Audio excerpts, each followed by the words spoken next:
All right, everybody, welcome back to Off the Grid on the Record, where we dive into people and ideas reshaping the future of clean energy, infrastructure, and sustainability without all the fluff. So today, we're talking hydration, but not just any water story. We're sitting down with Bruce, founder of Wallop Water, a company that's completely rethinking how we hydrate at events, on job sites, and across communities. So, from Australia's coastlines to major U.S. construction projects, Wallop Water is turning water Thank you, solutions into Yarrick, and data-powered thank you for having the sustainability hubs. opportunity for me Bruce, to welcome join to you the show. tonight or today in your time. Exactly. So Bruce is all the way in Australia. It's about, I think it's a 14-hour difference or something like that, where it's 8 a.m. for me, Excellent. 10 p.m. No, for him. So time zones aren't an appreciate you issue can make for the us time to with be here. working on stateside as well as here in Australia and other countries. Yeah, there is no time zone allowed at Wallop Water.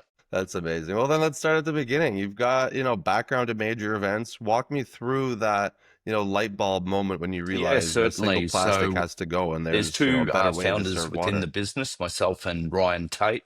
I came from a long background in major events and festivals. And back 10 years ago, here in Australia, running these major festivals, all of a sudden our waste component of our business, we started to be charged by the weight of the waste. And what we discovered was the weight was continuing to increase and increase post each event. So we tried to understand where that difference had come from. And what we discovered was that single-use plastic bottles were the culprit of that. So post one of the major events, we actually went through all the waste bins, collected all the single-use plastic bottles and weighed them. And the great discovery we had was that typically, and most people, only drink a third of the bottle. And our rationale for that is the water gets warm. Two, they put it down and can't find it.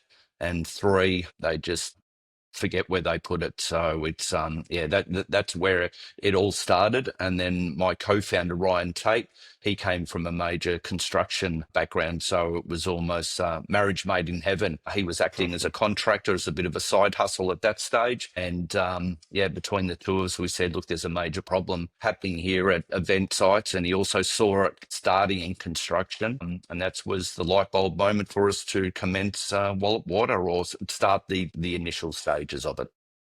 That's amazing. What was the first prototype like? What's the project? What's the service? What do you guys do? How did you solve that Yeah. problem? Yeah, excellent question. So we went on a little bit of a discovery mission, and what we did, because I'd come from major events, what were happening, the water utility companies in Australia would actually sponsor events through hydration station trailers. So that was, and they were very crass unit, but again, they were serving a purpose of being able to provide free water at that stage. Filtration, we're very lucky here in Melbourne, Australia, that we don't need to filter water, albeit that, filtration has become very important as a part of our service level. But yeah, that's where it all started, was there. And then we actually started to then assist the water utility companies in providing those services for other event organisers for a 5-year period. And we were basically covering the whole of this city with that service. And then we identified that there was definitely a major need for this service, albeit as an event organizer myself and others, you weren't paying for the service because you were being sponsored. That there was basically a major line in the sand where the government funded a lot of those initiatives, and there was a major drought looming. So that community funding was removed from the water utility companies, and therefore that service was removed, and we were basically left with the baby, because it was up to us to tell all the event organisers that the service was no longer available, and hence welcome Wallop Water. Fair enough. I think a big part of this, when we talked last week, you told me that COVID was a big part of this as well. Did that impact the trajectory as well? So yeah, absolutely. Yeah, well, the perfect timing of launching a new business. I mean, we started back in late 2018, early 2019. And at that stage, again, it was more of a side hustle, as we used to call it. It was a hobby for us. We were passionate about the business, but both of us, Ryan was managing major construction projects. I was busy running a major events agency. And it started as a little bit of a side hustle hobby, as I mentioned, in 2019, and then 2020 hit. So we then went into hiatus for 2 years. So it was, again, Melbourne, Australia was hit very hard with COVID. And at the same time, we launched Wallop Water. We started to get inquiries instantly from the US. We saw that there were opportunities on both sides of the world for us. So we actually did win some major contracts for 2020 and 2021, but they were all put on hold. And yeah, as I mentioned, Melbourne, Australia was probably the hardest hit with COVID pandemic restrictions. So it was a very stop-start for that time.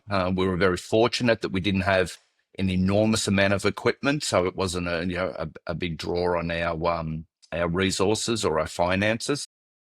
And then, yeah, 22 landed, and boy, oh boy, it's been a wild ride since then and lots of fun. That's amazing. And it's landing both in Australia and the US. But what initially got US to kind of start paying attention?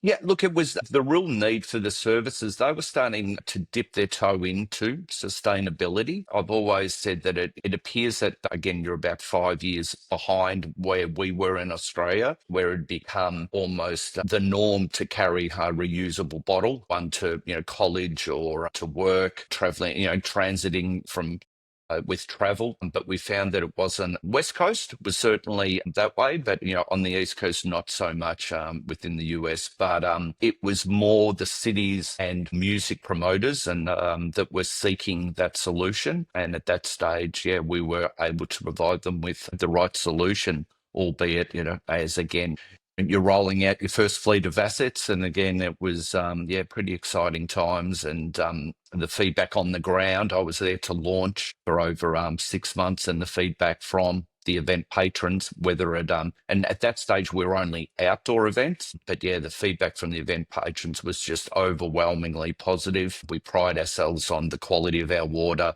The water is chilled. We can also do it if there is no direct city connection. We can offer a remote solution too. So we were ticking the boxes of everybody from an event organizer perspective. And then it was more about that we could custom brand our assets and provide our LED screens on our trailer bars to provide opportunities for sponsors.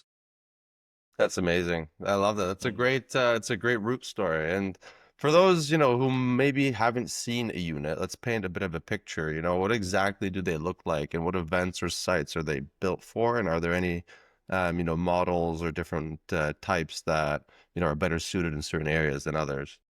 Yeah, excellent question. I mean, we pride ourselves on the breadth of our fleet, anything from a portable unit which can serve as a double-sided eventer unit, we call them, can be fully custom branded.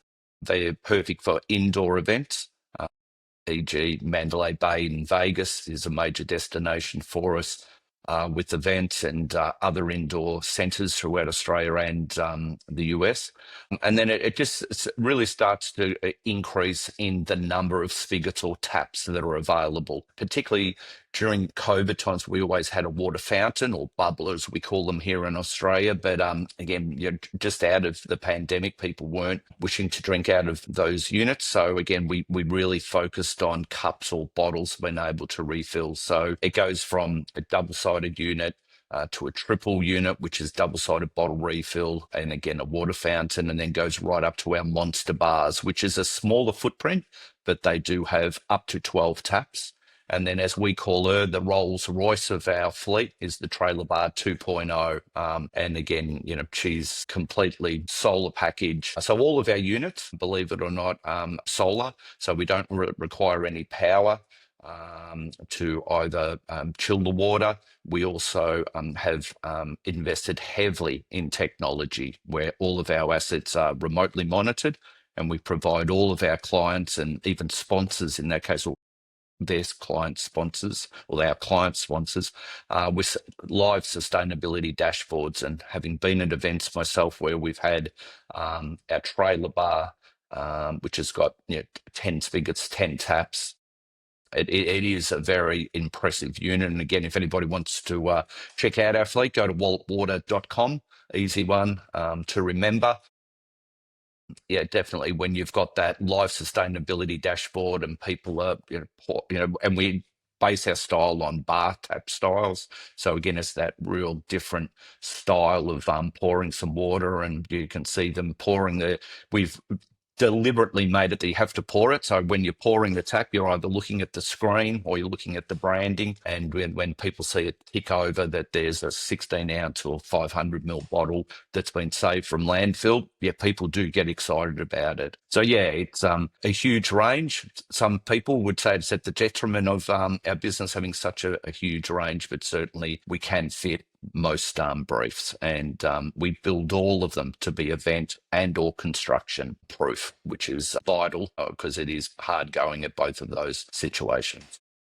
That's amazing. I love that. And you kind of mentioned how you have the dashboards. What's the tech behind the live sustainability dashboards? I guess because I think there's a lot of things to mention about that might interest a couple people.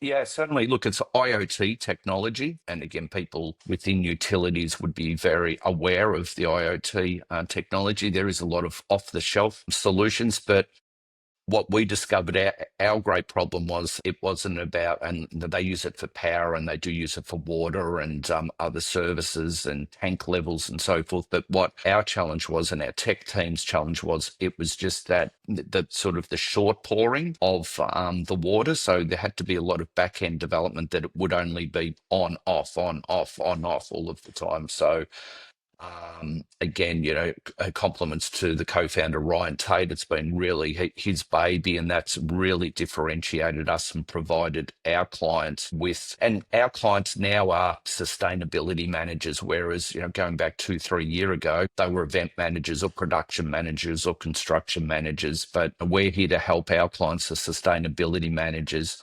ultimately justify why they're placing our fleet at their events or their construction sites to justify the investment. But again, we found the dashboards, we geotag them. So on a map, you can see where they are live. You're providing individual graphs and data for an individual unit, and then the total site. And that's done, that can be done every 5 minute updates or daily or weekly. So it's and it's always, when I see an email or receive a call, it's always music to our ears, or again, rings true that it's when the clients are asking us for the post-event sustainability reports prior to us even barely loading out, that's exciting times for us. Yeah, look, I think it's certainly the build quality of them is what, and we manufacture ourselves, which is another key differentiation of, again, we don't outsource that.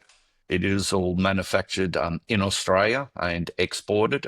We do some custom builds within stateside. So it's certainly the build is what we pride ourselves on. It's the premium look and feel of the unit. So again, major competitors in Australia are porta potty companies. And again, they can look very crass. We do triple filter or the water in all of our units. It can be chilled. Other clients want them to be ambient. We do build our equipment that it can be what we classify as a set and forget model, which is often when we're launching in the States, they found that a difficult, saying to understand that we are, delivering it, testing it, unit, and then we come back and collect it in a day or 2 or 3 days' time, because we do have great confidence in our equipment. And as I mentioned earlier, look, the custom branding, the ability to be able, and again, we've treated sustainability as a key driver in that. So we just don't print vinyl and put it over the top and rip it off, and that goes in the waste. All of our custom branding is either produced on magnets that it can be reused for future events, or environmentally friendly panels that, again, once again, can be reused for future events. And that certainly differentiated us and provided great scope to continue working with the major companies over and over again, because it helps them or their commercial teams sell that sustainability message. Everything. Yeah, look, it has been a major shift, albeit at the testing our tech team and also our in-field team, because like any tech, there's always little bumps along the road and you're constantly tweaking it to get it right. But how has it changed the landscape? Look, there's two probably key areas. One I mentioned earlier was being able to substantiate that, yes, people do use hydration stations. So first and foremost, it does allow allow them to share that with their, upper management and also their client that yes, people do utilize these hydration stations. And I think we mentioned last week when we were discussing, when we were first launching in stateside, that often, it was the right thing to do to have Wallop Water at their event, but they tuck us away in the back corner of an event site because it was ticking the box to have us there. But again, the data doesn't lie, and we'd say, hey, but being tucked away in this corner, the usage hasn't been very high. How about next year or the next event? If it was a particular city and we were doing a series of events, you put us a little bit more prominent. And then the data didn't lie again. All of a sudden, consumption levels doubled, tripled, quadrupled. So it certainly allowed us to do that. But it also allows us in both industries, construction or events, and that can be indoor or outdoor events. I mean, the Mandalay Bay, as I mentioned before, is a wonderful example of that. We do IMEX every year in Vegas, which is an international meetings and exhibitions event. And we started there back in 23 with 5 units. 24 was 8 units, and 26 is already, we've been briefed for 15 units because, again, the geo mapping of the units on the site maps within the venue shows, and ultimately the event organisers have discovered if you put a hydration station or one of our eventer units close to a particular stand, you can maybe able to charge a little bit more because all of a sudden you're getting more people coming to that area. And then from an outdoor event perspective, the Australian Grand Prix back in 24, we had started with 10 units, and, this year we had 30 units. And again, it was the data that provided us with amazing insights. And for, the Formula One and the Melbourne team and the operations team, understanding where there were huge gaps where people were having to walk great distances to be hydrated. Often people forget that hydration is as important or more important than a porta potty. Without hydration, it's there. And at the end of the day, a lot of the behavioural changes that event patrons are starting to say, I refuse to pay, 6, 7, 8, and in some cases, $10 a bottle of water. So there's major factors that are changing it, and ultimately people are wanting to align themselves, such as sponsors and brands, with being sustainable. And this is a wonderful way to, again, substantiate the sponsorship because the data provides them with, the impressions, but at the end of the day, they can report it back up from an emissions perspective. Yeah, look, look, we pride ourselves on our ability to deliver. Again, it hasn't been easy. Because you're dealing with a lot of moving parts. So, and you're dealing with people, but we've been absolutely blessed with our team and their ability to be able to execute multiple events over one weekend or multiple construction site load-ins over a particular week.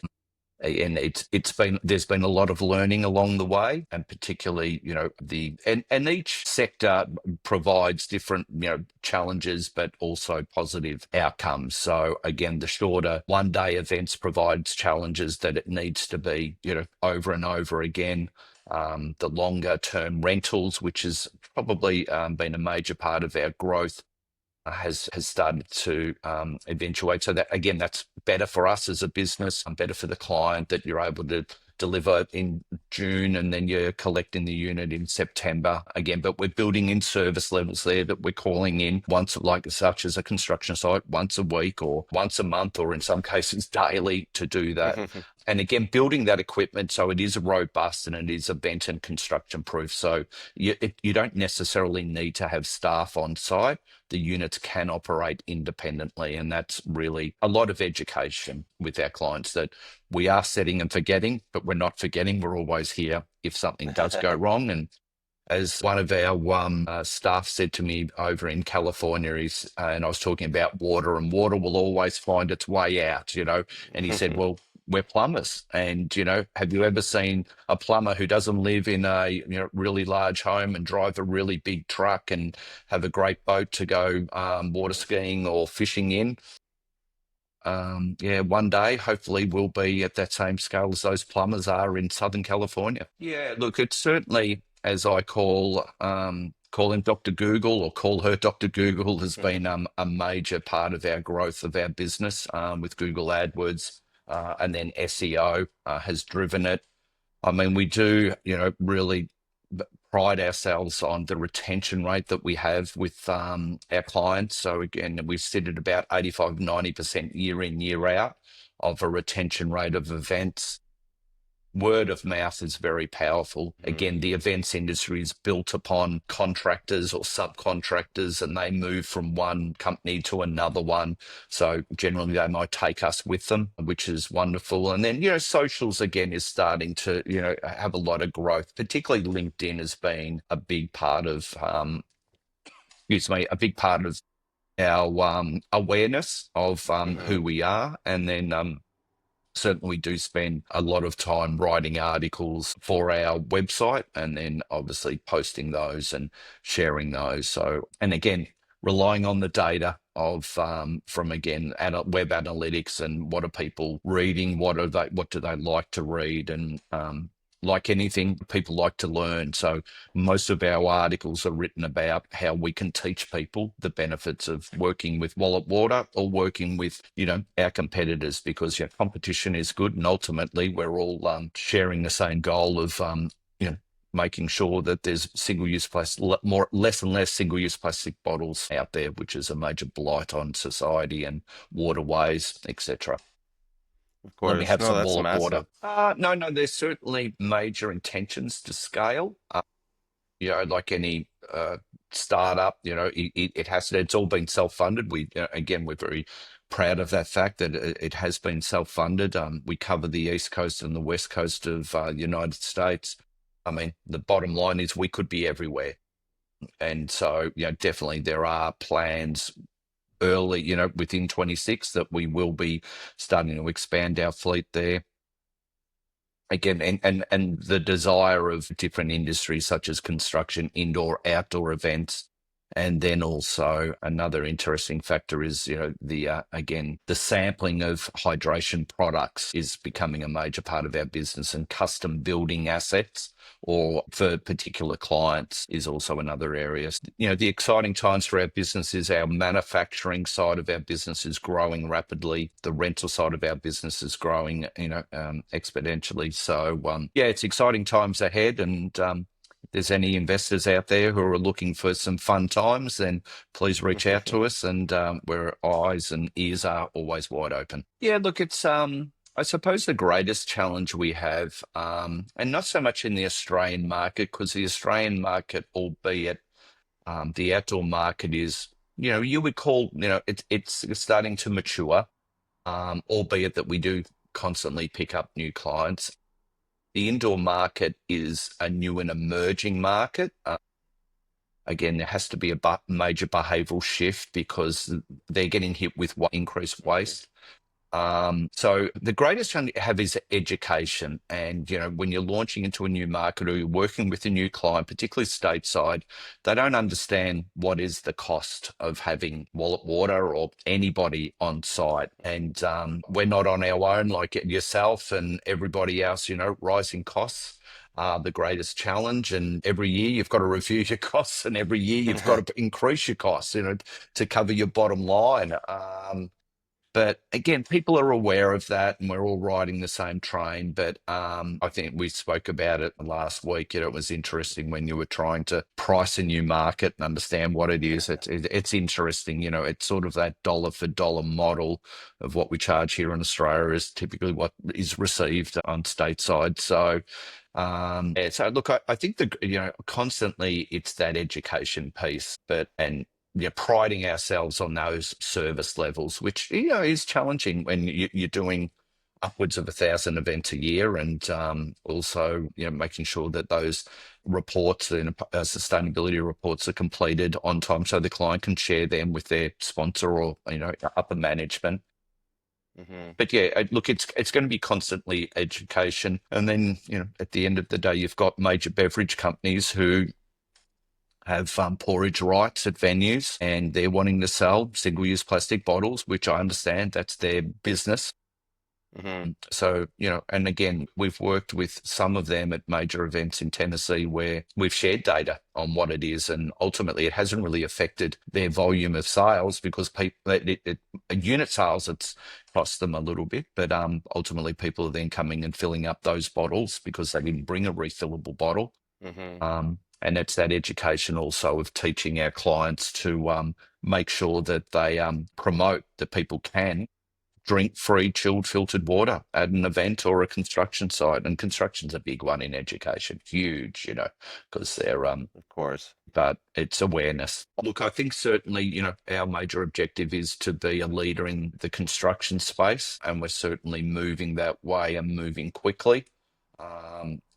We've been testing our equipment in deserts and remote roads, and some of them been sitting out there now 6, 12 months, and the units are still working. But look, what will the road look? Product innovation is a major driver of our business. We have 2 to 3 new items that will be coming off the production line over the next sort of 6 to 12 months, which will revolutionize different areas of the business that we are servicing. We will continue to innovate from the data and tech perspective. And then the other challenges of solar technology and battery technology is a major component of all of our equipment.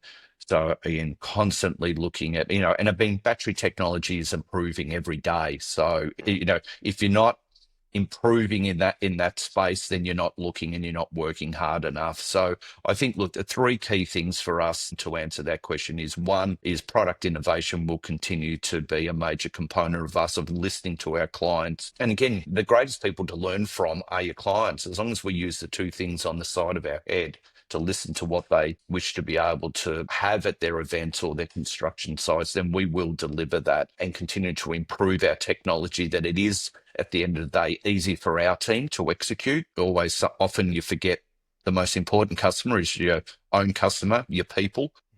So making it sure that, they can execute it easier, the reports are easier to execute. And then 3, growth is a major component of what we've got to do in managing growth. Matt has been involved in many, many businesses and businesses that haven't been that successful, and that's turmoil. But I think growth is, and I've been involved in a couple of major growth businesses, but this one is enormous growth and managing that growth. So again, we're investing heavily in our advisory board and putting the right people in to help us along the way, because ultimately, Ryan and myself and Rocky, who runs stateside, we can't do it. We need good people around us, and use the Richard Branson motto: employ people who are better than yourselves. And wouldn't be that hard for the 2 of us to find people better than us. So that's a key factor for us. Yeah, look, it's pretty simple. It's wallopwater.com. It's a central website that we have for the major destination. We're on all social platforms, be it Facebook, Insta, or Meta, as we call it now, LinkedIn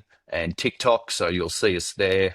But yeah, ultimately, when you're at an event site, if you don't see Wallop Water, then ask the event organizer why they don't have Wallop Water, because they probably don't have any water infrastructure. And then also major construction. But yeah, look, it's exciting times. And like I said to you last week, Yarrick, it's a fun business. It really is. Hmm. I'm getting on the well over 50, and been involved in a lot of different businesses. But man, this is, I wish I was, like we all do, we wish I was 20 years younger when this was happening, because it is a lot of fun. And and it's not only us, our competitors are continuing to grow, and competition is good. And as I said, we're all banging the same drum like our clients are. And sustainability, we help support sustainability managers, help them substantiate their investment in investing in our equipment or other equipment to stop the blight of single-use plastic bottles, Hmm. in our That's in our amazing. waste and waterways. Great. Yeah. Yep. Thanks very much. Thanks, Yarrick. And as I keep saying, keep drinking Wallop Water.